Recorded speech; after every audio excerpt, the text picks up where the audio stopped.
हमारे साथ हैं राजद के वरिष्ठ नेता और सांसद है संजय यादव। जिस तरह से मुख्यमंत्री जो है बिहार के जो नीतीश कुमार ने बिहार में विपक्ष के नेता राबड़ी देवी को लेकर जो शब्दों का इस्तेमाल किया है, क्या कहेंगे आप?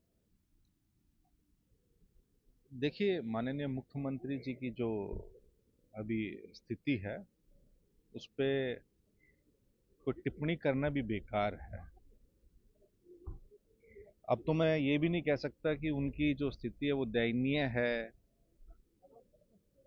या निंदनीय है। ये तो उससे भी दूर जा चुके हैं, निंदनीय से भी दूर जा चुके हैं। आप सदन में किसी प्रकार के सकारात्मक मुद्दों पे चर्चा करने के बजाय अपने लोकतांत्रिक दायित्वों का वो निर्वहन नहीं करते। कल विनियोग पे माननीय नेता प्रतिपक्ष का वक्तव्य था, उसमें तो वो बैठते नहीं है। नहीं तो लोकतांत्रिक परंपरा में संसदीय ये परिपाटी रही है कि जब नेता प्रतिपक्ष रहें तो सदन के नेता को वहां रहना आवश्यक होता है। लेकिन वो वहां नहीं थे। वो जाके सब कुछ विधान परिषद में बोलते हैं, और विशेष रूप से महिलाओं के प्रति उनकी अशोभनीय और असंसदीय टिप्पणियां रहती हैं। जिस जुबान का, जिस भाषा का वो प्रयोग कर रहे हैं, वो कहीं से भी उचित नहीं है।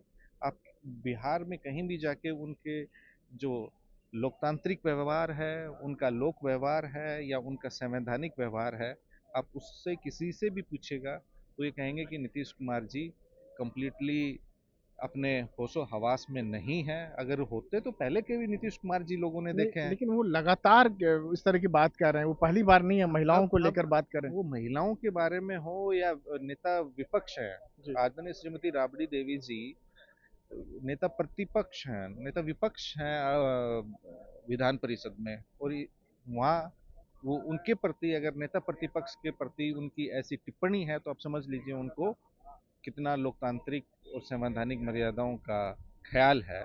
मैं ज्ञान तो नहीं कहूँगा। तो नीतीश जी के अब वश का कुछ नहीं है।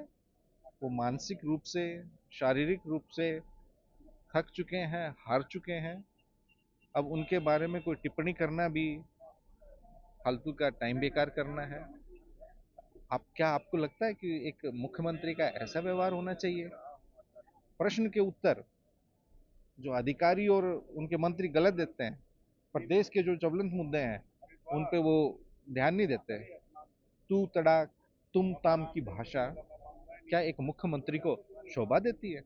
बिहार लोकतंत्र की जननी है। उस प्रदेश में, उस प्रदेश के मुख्यमंत्री ऐसी भाषा का प्रयोग करें, ये कहीं से भी उचित नहीं है। राबड़ी देवी जो है बिहार की पहली महिला मुख्यमंत्री भी रह चुकी हैं और महिला अधिकारों की बात करती हैं। तब भी जो है जिस तरह की भाषा जो है। हमने कहा कि देखिए, आदरणीय श्रीमती राबड़ी देवी जी प्रदेश की महिला मुख्यमंत्री रही हैं। अभी नेता प्रतिपक्ष हैं वो विधान परिषद में, और आप उनके साथ किसी मुद्दे पे बहसबाजी नहीं कर रहे जो हैं। महिला अधिकार की बात करें हाँ, तब भी आप उन्हें चुप हाँ, कराए। महिला अधिकार की बात करेंगे तभी भी आप तोरा क्या है, कोची जानते हो, मतलब इस सृष्टि के रचयिता, ज्ञाता, ध्याता, विधाता सब कुछ नीतीश कुमार है। इनको छोड़ के इस पूरे ब्रह्मांड में कुछ नहीं जानता। सब कुछ वही जानते हैं, वही करते हैं। उन्होंने ही किया है 2005 के बाद। अगर उनसे आंकड़ों के साथ, आप तथ्यों के साथ बात करेंगे तो तुरंत। अच्छा, एक इंसान जब कमजोर होता है ना, जब चीजें उनके वश से बाहर हो जाती हैं तो वो चिड़चिड़ाते हैं, उनको गुस्सा आता है, झुंझलाहट होती है, खिसियाहट होती है। किस चीज की? ये कमजोर व्यक्ति की निशानी है। मजबूत आदमी अपनी जगह बैठा है। तेजस्वी जी अपनी जगह मजबूती से बैठे हैं, अपने संवैधानिक लोकतांत्रिक दायित्वों का लेकिन निर्वहन कर रहे हैं। जो सवाल पूछते हैं, तेजस्वी जी के एक भी पूछे हुए सवाल का इन्होंने जवाब नहीं दिया। कल उन्होंने कहा ना कि आप 20 वर्षों में आप एक उपलब्धि गिना दीजिए जिसमें बिहार नंबर एक लेकिन हुआ है। वो नहीं गिना पाए। उसके बावजूद जो है एनडीए खासतौर से बीजेपी उनको नेता मानकर उनकी अगुवाई में चुनाव लड़ने जा रही है और कह रही है कि सरकार उन्हीं की बनेगी। क्यों आखिर? जो देखिए, एनडीए में जो इतने भी दल हैं, बीजेपी के पास अपना कोई नेता ही नहीं है। ना नेता है, ना उनकी कोई नीति है, ना उनकी नियति है बिहार के विकास को लेके। तो वहाँ सारे जो दल है वहाँ खाली एक सहूलियत का गठबंधन है उनका, सिर्फ कुर्सी से चिपके रहना है। बिहार में लूट मचानी है, बिहार में अनियंत्रित अपराध है, अनियंत्रित भ्रष्टाचार है। भ्रष्टाचार पे, अपराध पे कहीं कोई एक आधिकारिक बयान नहीं देते ये लोग, ना किसी पे जिम्मेवारी तय करते हैं। और बिहार की आप हालत देखिए, भारत सरकार में इसी संसद भवन में कहा गया है, आप नीति आयोग की रिपोर्ट देखिए, रिपोर्ट्स देखिए, गरीबी में, बेरोजगारी में, तो पलायन आपको में लगता है बिहार कि सबसे नीचे दर्जे तो आप पे, शिक्षा में, स्वास्थ्य में, आप हर सेक्टर के आंकड़े उठा के देख तो लीजिए। बिहार की दयनीय एक हालत एक इन्होंने बना दी एक है। अंतिम सवाल कि जिस तरह से राबड़ी देवी को लेकर नीतीश कुमार जो हैं बोल रहे हैं, क्या लगता है कि चुनाव आने वाले चुनाव बिहार में महिलाएं उनका जवाब देगी? कहा जाता है कि महिलाओं उनको ज़्यादा समर्थन करती हैं। देखिए, महिलाएं उनकी मनोस्थिति से वाकिफ हो चुकी हैं। पिछले साल उन्होंने सदन में क्या टिप्पणी की थी महिलाओं के लेके, वो भी पूरा देश जानता है। और नीतीश कुमार जी की उस टिप्पणी पे तो आदरणीय प्रधानमंत्री मोदी जी ने भी कहा था कि बताइए किस कैसी कैसी बातें कर रहे हैं बिहार के मुख्यमंत्री।